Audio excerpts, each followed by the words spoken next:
Vitamin A या D जैसी जरूरी विटामिन की पूर्ति के लिए कुछ सरकारी पहल भी की गई है। इसके अलावा ज़्यादातर स्वस्थ लोगों को किसी सप्लीमेंट की जरूरत नहीं होती। समय आ गया है कि हम समाज के रूप में सप्लीमेंट के बाजार पर विचार करें।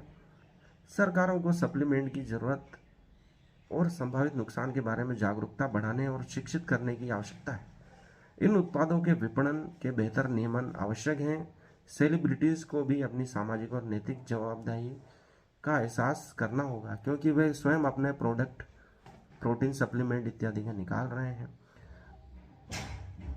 उनका कोई विशेष लाभ नहीं है, क्योंकि शरीर बाहरी कृत्रिम भोजन को एकदम स्वीकार नहीं करता है और अपने शरीर में स्टोर भी नहीं कर पाता। उनको ज्यों का त्यों शरीर में से बाहर वापस निकाल देता है। उसके साथ भी नई स्टडी आई है कि हम दर्द निवारक दवाओं के साथ एंटीबायोटिक लेते हैं तो उनका एंटीबायोटिक का असर कम हो जाता है।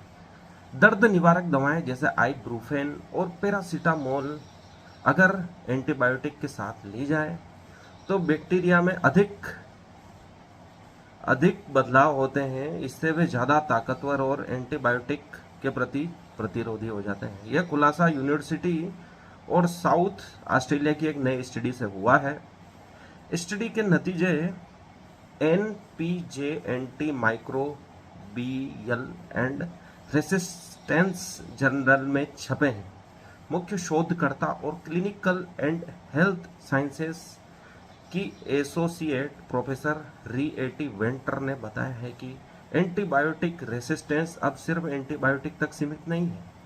स्टडी में देखा गया है कि अब जब हम सिप्रोफ्लोक्सासिन एंटीबायोटिक के साथ आइब्रूफेन और पैरासीटामोल को दे रहे हैं तो बैक्टीरिया में जेनेटिक बदलाव ज़्यादा हुए हैं, अर्थात उनके जिन्स में बदलाव प्रारंभ हो जाते हैं यदि हम पैरासीटामोल या आइब्रूफेन एंटीबायोटिक के साथ देते हैं। इससे वे तेजी से बढ़े और अधिक प्रतिरोधी बन गए हैं।